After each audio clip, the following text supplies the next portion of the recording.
اعوذ باللہ من الشیطان الرجیم بسم اللہ الرحمن الرحیم سورہ صاد کی چند آیتیں پڑھ رہا ہوں۔ آیت نمبر 26، آیت نمبر 27، آیت نمبر 28، آیت نمبر 29۔ یا داؤد انا جعلناک خلیفۃ فی الارض فاحکم بین الناس بالحق ولا تتبع الہوی فیضلک عن سبیل اللہ۔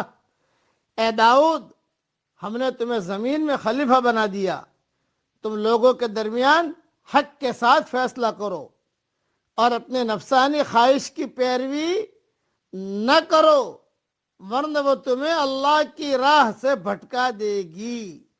ان الذين يضلون عن سبيل الله لهم عذاب شديد بما نسوا يوم الحساب۔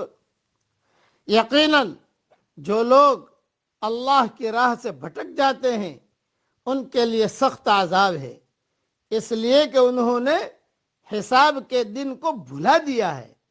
وما خلقنا السماء والارض وما بينهما باطلا، اور ہم نے آسمان اور زمین اور ان کے درمیان کی چیزوں کو ناحق پیدا نہیں کیا۔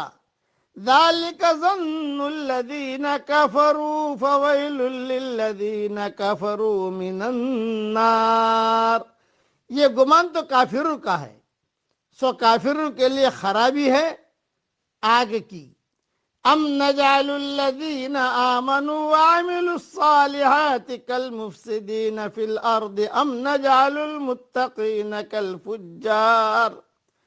کیا ہم ان لوگوں کو جو ایمان لائے اور نیک عمل کیے ان کے برابر کر دیں گے جو ہمیشہ زمین میں فساد مچاتے رہے، یا پرہیزگاروں کو بدکاروں جیسا کر دیں گے؟ کتاب انزلناہ الیک مبارک لیدبروا آیاتہ ولیتذکر اولو الالباب۔ یہ بابرکت کتاب ہے جسے ہم نے آپ کی طرف اس لیے نازل فرمایا ہے کہ لوگ اس کی آیتوں پر غور و فکر کریں اور عقل مند اس سے نصیحت حاصل کریں۔ بس ان آیتوں کی تفسیریں اپنے وقت پر انشاءاللہ اللہ تعالیٰ توفیق دے گا تو میں لکھ دوں گا، لیکن ایک بات ذہن میں رکھیے کہ ایک حاکم ہمیشہ دو چیزوں کے درمیان ہوتا ہے، یا تو وہ معاملات کا فیصلہ اپنے چاہت کے مطابق کرے گا یا اصول حق کے مطابق۔ جو حاکم معاملات کا فیصلہ اپنی چاہ اور خواہش کے مطابق کرے وہ راہ سے بھٹک گیا، خدا کے یہاں اس کی سخت پکڑ ہوگی۔ اس کے برعکس جو حاکم معاملات کا فیصلہ حق اور انصاف کے اصول کا پابند رہ کر کرے وہی راہ راست پر ہے، خدا کے یہاں اس کو بے حساب انعامات دیے جائیں گے۔ یہ ہدایت جس طرح ایک حاکم کے لیے ہے اسی طرح وہ عام انسانوں کے لیے بھی ہے۔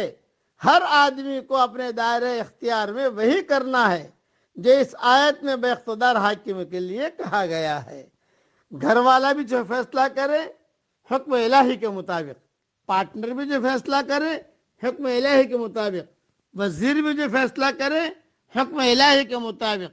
خلاصہ کلام یہ کہ اللہ تعالیٰ نے جیسا کہا ہے ویسا آدمی کو فیصلہ کرنا چاہیے، ہیرا پھیری نہیں کرنی چاہیے۔ ہیرا پھیری کرنے والا ہلاک اور تباہ ہو جاتا ہے۔ اللہ تعالی ہم سب کو اللہ کے حکم کے مطابق زندگی گزارنے کی توفیق عطا فرمائے، اور اللہ تعالی ہماری قیامت تک کے آنے والی نسلوں کے لیے ڈھیروں خوشیاں مقدر کرے، اور اللہ تعالی ہم سب سے راضی ہو جائے۔ آمین۔ وآخر دعوانا ان الحمد للہ رب العالمین۔